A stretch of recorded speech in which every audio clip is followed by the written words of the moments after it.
Sriman Narayana Narayan Hari Hari Sriman Narayana Narayan.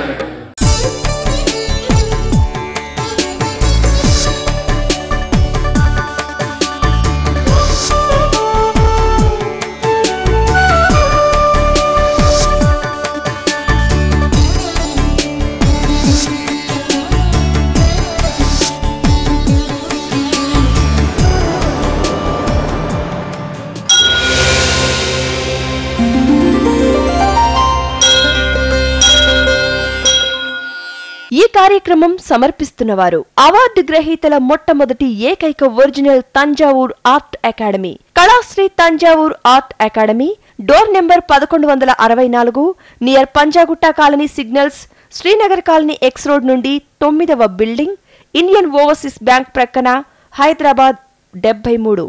Website www.kalasriarttemple.com.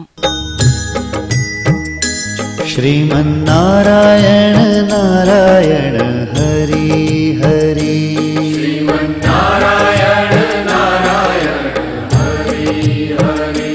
Sriman Narayana Narayan Hari Hari Sriman Narayana Narayan Hari Hari. త్రికళా జ్ఞానంలోనికి సుస్వాగతం. ఈ వారం అష్టమంగళ ముద్రలలో లక్ష్మీకరమైన మంగళ ముద్ర మీన ముద్ర, అదే మత్స్యయంత్ర ముద్ర. మత్స్యం అన్నది ప్రతి ఒక్కరిని వశ్యం చేసుకునే అదృష్ట ముద్ర. చైనీయులు, జపనీయులు, భారతీయులు ఈ మీన ముద్రని పవిత్ర ముద్రగా భావిస్తుంటారు. మత్స్యావతార మూర్తిగా మొట్టమొదటి అవతారము శ్రీహరి అవతరించాడు. మీనమూర్తిగా అవతరించి అసుర తత్వాన్ని సంహరించి మానవ జీవన విధానానికి మొట్టమొదటి జీవ పరిణామ క్రమమును తెలియచేసింది కూడా మీనవతార తత్వమే. ఎక్కడైతే మత్స్యయంత్ర ముద్ర ఉంటుందో అక్కడ ఆ మీనవతార మూర్తితో పాటు లక్ష్మి కూడా కొలువై ఉంటుంది. పూర్వభాద్ర, ఉత్తరాభాద్ర, రేవతి అని త్రినక్షత్రములు మీనరాశికి సంబంధించినవి. ఈ మీనరాశి వారు వారి మాటలతో, చూపులతో, ఆలోచనలతో, ఈ త్రికళ తత్వముతో ఎదుటి వారిని ఆకర్షించుకునేలా ప్రవర్తిస్తుంటారు.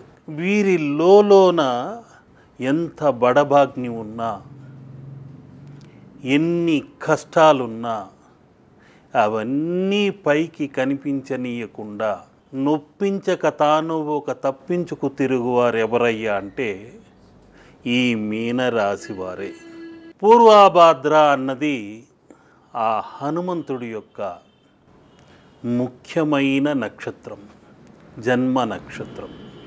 ఈ నక్షత్రాన జన్మించిన వారు కూడా ఆ హనుమంతుడిని ప్రార్థన చేసుకుంటూ 17 లేక 8, 26 తమలపాకులతో హారంగా చేసి శనివారం రోజు ఆంజనేయ స్వామి ఆలయానికి వెళ్ళి ఆయనకు సమర్పించుకుంటే మీకున్న అష్ట కష్టములు, అష్ట దరిద్ర దోషములు తొలగి అష్టలక్ష్మి కళలు మీకు కలిగి అన్నింటా విజయాన్ని సాధిస్తారు.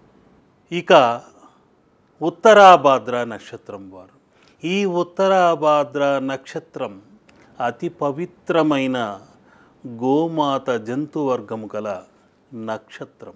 ఈ నక్షత్రం వారు ఇంటి లోపలికి గోమాత చిత్రం చూస్తున్నట్లు అమర్చుకొని ఓం సురభ్యై నమః అనుకుంటూ ప్రార్థించి బయటకు వెళ్ళటం జరిగితే ఆ సురభి మాత యొక్క అనుగ్రహ తరంగములతో అన్నింటా విజయం కలిగి తీరుతుంది.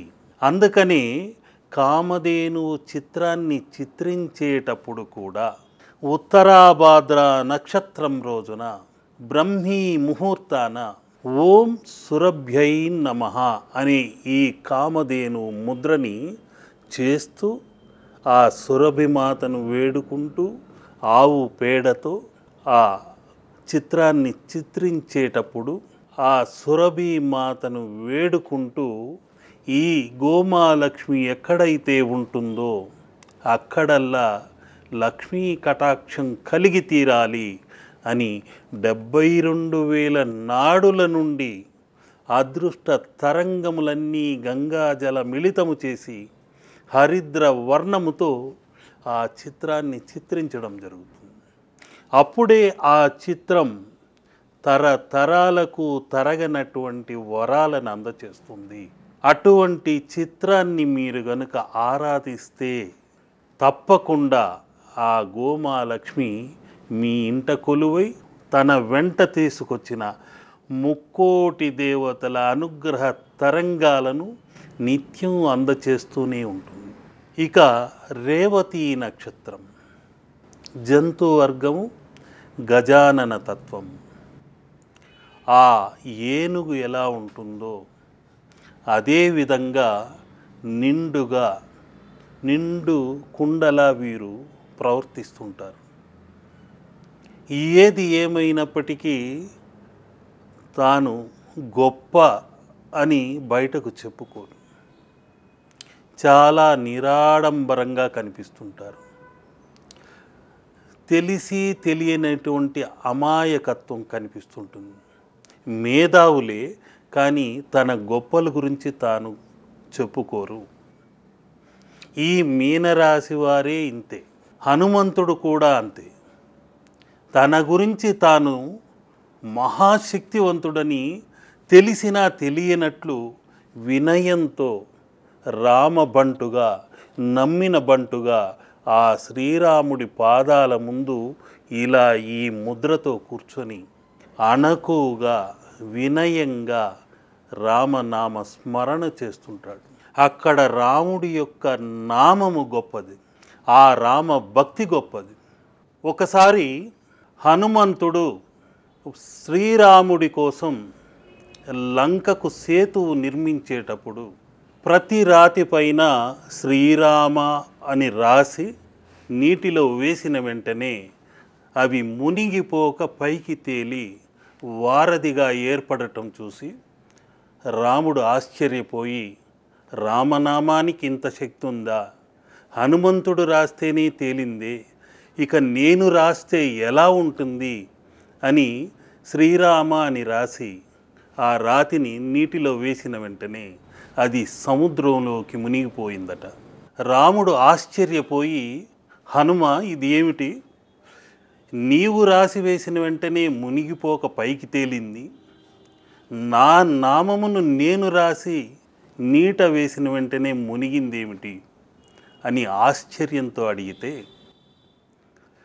శ్రీరామ తప్పులుంటే నన్ను క్షమించండి, నా రామభక్తి గొప్పది, మహాశక్తివంతమైనది, ఆ నమ్మకంతోనే నేను రాసి నీట తేలాలి అనే సంకల్పంతో వేశాను, అందువల్లే అది పైకి తేలింది అని విన్నవించుకునేసరికి శ్రీరాముడు చిరునవ్వుతో చిరంజీవ అని ఆశీర్వదించాడట. అంటే ఆ హనుమంతుడి యొక్క వ్యక్తి శక్తిగా, భక్తి మహాశక్తిగా అక్కడ మారింది. శ్రీరాముడి కంటే రామనామము గొప్పదయ్యింది, వారధిగా ఏర్పడింది. అటువంటి శక్తిగా మీన తత్వముతో జలంలో ఆ రామనామము యొక్క రాళ్ళు ఒక వారధిగా జలతత్వములో మీనములుగా మీన సేతువుగా ఏర్పడింది. మీనరాశి వారికి మరొక మీనాకార లక్ష్మీకర ముద్రని నేనిప్పుడు చేసి చూపుతున్నాను. నమస్కారం ఇలా చేసిన వెంటనే ఈ జలతత్వమైన చిటికెన వేళ్లను ఇలా విడతీసి, అగ్నితత్వమైన బొటన వేళ్లను ఇలా విడతీసి, త్రిశక్తులను ఏకం చేసి అమల విమల తత్వముతో మిన్సారము, మిన్సారం అంటే విద్యుత్తు, తమిళములో విద్యుత్తుని మిన్సారము, మీనాక్షి యొక్క అనుగ్రహము అని భావిస్తుంటారు. ఆ మిన్సార శక్తి, మీనాకార శక్తి మన కరములలోనే ఇలా నమస్కారం ముద్ర నుండి విడివడి త్రిశక్తిగా ఏకమై ఇలా ఊర్ధ్వముఖముగా ఆ దివితత్వాన్ని, మీనవతారమూర్తి తత్వాన్ని ఇలా అధోముఖంగా ఉన్న హస్తంలో గంగాదేవి లక్ష్మీకర తత్వాన్ని రెండింటినీ ఏకం చేసి ఇలా తిప్పి ఈ విధంగా చేసి ఇలా వచ్చిన వెంటనే ఇదే మీనవతార ముద్ర. ఇక్కడ ఒక విచిత్రమైన మర్మం ఉంది. బొటన వేలు అగ్నితత్వము, చిటికెన వేలు జలతత్వము. ఇవి రెండు అటు ఇటు ఏకమవుతున్నాయి. ఈ త్రిశక్తులనే 3 వేళ్ళు ఇలా ఏకంగా ఉండి మీనాకార తత్వముతో ఇలా ఆ ముందుకు దూసుకెళ్ళే తత్వమే మీనావతార ముద్రగా ఉంది. ఇక మీనరాశి వారు చాలా విలాసవంతమైన జీవితాన్ని గడపాలని, అందమైన భార్య ఉండాలని, పిల్లలు కూడా అందంగా వినయ విధేయతలతో ఉండాలని, తన కుటుంబ వ్యవస్థ అందంగా ఉండాలి, తన దుస్తులు కూడా పరిశుభ్రంగా ఉండాలి, చిరిగిన దుస్తులు వాడకూడదు, ఇలా అన్నింటా శుభ్రత పాటించాలని అనుకుంటారు. కానీ పాపం వీరికి పరిస్థితులు అనుకూలించవు. బాల్యం నుండే అనేక ఆటంకాలు. కొందరికైతే విద్యలో ఆటంకాలు, ఇంకొందరికి శారీరకమైన బాధలు, మరికొందరికి మానసిక వ్యాధులు. ముఖ్యంగా మీనరాశి 2 మత్స్యములు, ఆ 2 మత్స్యములు జంటగా ఉన్న అప్పుడప్పుడు వైవాహిక దోషములు కూడా ఉంటాయి. అటువంటి దోషములు అందరికీ ఉండాలని లేదు, వ్యసనములు అందరికీ ఉండాలని లేదు. వారి యొక్క పుట్టిన సంఖ్యను బట్టి, సమయమును బట్టి, జాతక కుండలీలో గ్రహస్థితిని బట్టి వారి ముఖ కవళికలు కూడా కుదురుతుంది, ఏర్పడుతుంది. ఒక్కొక్క మీనావతార అంశతో వీరు కొందరు ఉన్నతమైన స్థితిలో ఉంటారు, మరికొందరు అతిహీనమైన స్థితిలో ఉంటారు. అటువంటి దోషాలనన్నింటినీ తొలగించుకొని మీనరాశి వారు మీనాక్షి కటాక్షం పొందాలంటే ఏం చెయ్యాలి అన్నదే నా తపన. అందుకని నేను తపిస్తే నా తపస్సుకు ఆ మీనాక్షి అనుగ్రహించిన ముద్ర ఒక చిత్రంగా నేను ఇప్పుడు చిత్రించి చూపుతున్నాను. మీనాకార ముద్రని ఇప్పుడు మనం దర్శించుకుంటున్నాం. ఇరు మీనములు వైవాహిక దోషములను తొలగించేవి, ప్రతి ఇంట్లోని అన్యోన్యతని పెంపొందింపచేసేది, కలహ దోషములంటూ తొలగించేది, ద్వేషాగ్నిని, అసూయాగ్నిని, క్రోధాగ్నిని చల్లార్చే అతి ముఖ్యమైన జలతత్వమే ఈ త్రికోణతత్వమైన ఈ 3 మత్స్యముల ముద్రలు. ఈ త్రికోణమే ప్రతి కలహానికి కారణము, పరిష్కారం. అటువంటి రెండింటికి మార్గసూచిక విక్టరీ అన్నది. ఈ విక్టరీ తత్వమే ఇలా ఉంటుంది. కంప్యూటర్లలో మీరు చూశారంటే తరువాతి కార్యక్రమానికి ఈ విధంగా బాణపు గుర్తులుంటాయి. ఈ బాణపు గుర్తులే అటు వెళ్ళాలన్నా ఇటు వెళ్ళాలన్నా తెలియచేసి, అటువంటి గుర్తులతో, ముద్రలతో ఉన్నదే ఈ మీనాకార మార్గసూచిక తత్వం. ఇదే అతి ముఖ్యమైన మార్గ సూచిక. ఈ మీనాకార ఆకార సూచికలే ఈ కాలం నాటి కంప్యూటర్లలో వాడుతున్నారు. తరువాతి కార్యక్రమానికి వెళ్ళాలన్నా ఈ యారో మార్కుని, బాణపు గుర్తుని మనం వాడితేనే తదుపరి కార్యక్రమాన్ని చూడగలం. అటువంటి బాణపు గుర్తులే ఇప్పుడు మనం చూస్తున్నాం.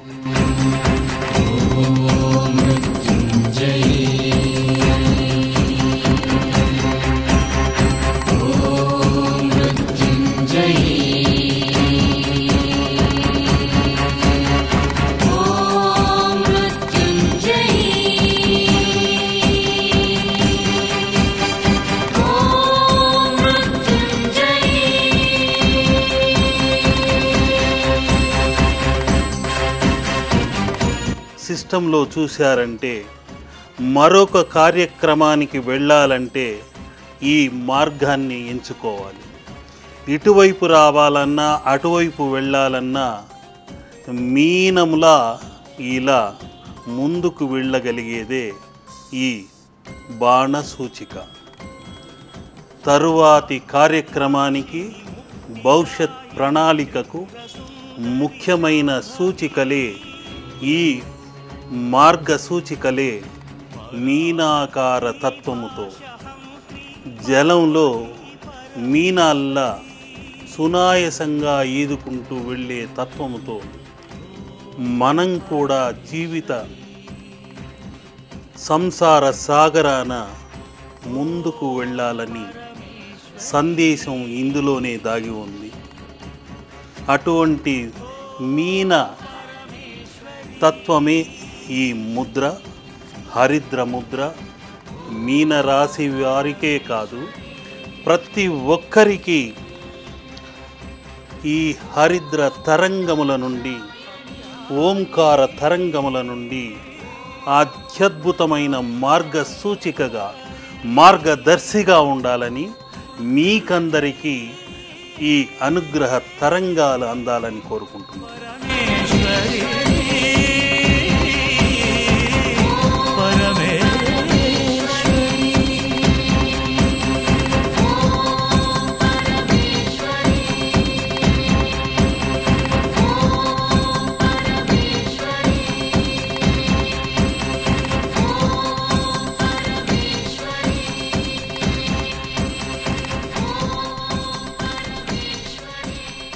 ఇప్పుడు నేను చిత్రించిన ముద్ర విక్టరీ ముద్ర, విజయ సంకేత ముద్ర.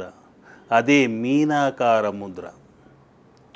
ఈ మీనాకారము ఇప్పుడున్న కంప్యూటర్లలో నెక్స్ట్ తరువాత దానికి వెళ్ళాలి అనే బాణ సూచికగా ఇలా ఉంటుంది.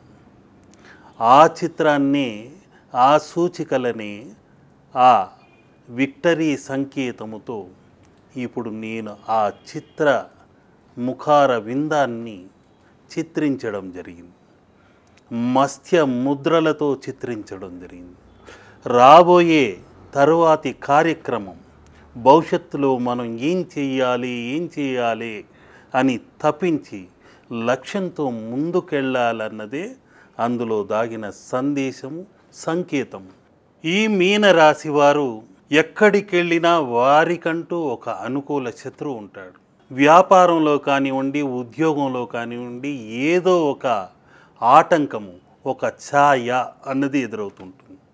ఆ మాయ ఏమిటో అర్థం కాకుండా వీరికి వీరే సతమతమవుతుంటారు. అటువంటి దోష నివారణకు ఏం చెయ్యాలమ్మా అని మీనాక్షి తల్లిని వేడుకుంటే నా మనోనేత్రానికి అందిన మరొక సృష్టి కామధేను గజానన మత్స్య ముద్ర, త్రికళ తత్వముతో చిత్రించిన ముద్ర. ఆ ముద్రని ఇప్పుడు నేను చిత్రించి చూపుతున్నాను. ఆ ముద్రా దర్శనముతో కోరినదల్లా ఇచ్చే సురభి మాత అయిన కామధేను. మీనరాశి వారికి అతి ముఖ్యమైన మీన ముద్ర ఇది. ఈ ఇరు మీనములే అమల విమల తత్వముతో శక్తి తత్వముతో ఉన్నవి, కాలచక్ర తత్వాన్ని తెలియచేసేది. అటువంటి మీనరాశి వారికి జంతువర్గము గోవు. గోవు ఒక్కటే కాదు, ఆదిశేషువు కూడా అతి ముఖ్యమైనది. దాని యొక్క వాలము ఆదిశేషు తత్వముతో ఉంటే ఐశ్వర్య ఐరావతము కూడా ఈ మీనరాశి వారికి అతి ముఖ్యమైనది. ఈ మీనరాశి తత్వము, ఇందులో అమ్మవారి అనుగ్రహము కలగలిపి త్రికళ తత్వములను మేళవించి త్రివేణి సంగమము చేసి గంగా జలముతో ఈ కామధేను ముద్రని కోరినదల్లా వరాలనిచ్చే ఈ గోలక్ష్మిని, ఈ ఐశ్వర్య ఐరావతముని ఈ ఆదిశేషువు శ్రీహరి పాన్పుని కాలసర్ప దోషములను తొలగించమంటూ ఈ త్రికళ సంగమ చిత్రము వలన, హరిద్ర ముద్ర వలన మీకందరికీ శుభములు కలగాలి అని ఈ చిత్ర ముద్రని ఈ వారం వరంగా అందిస్తుంది. తలపున నిలచి కనకధారలు ఇలలో కురిసి తలచిన చాలు తలపున నిలచి కనకధారలు ఇలలో కురిసి ఐదవ తనము ముదమున ఇచ్చి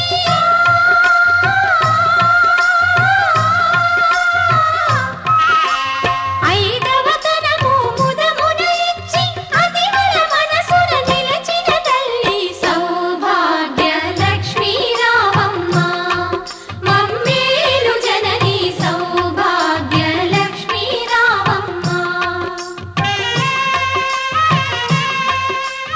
ఓం సురభ్యై నమః అంటూ ఈ కామధేనుని లక్ష్మితో పాటు క్షీరసాగర మదనములో ఆవిర్భవించిన ఈ గోమా లక్ష్మిని ఆరాధిస్తే తప్పనిసరిగా ఆ లక్ష్మీ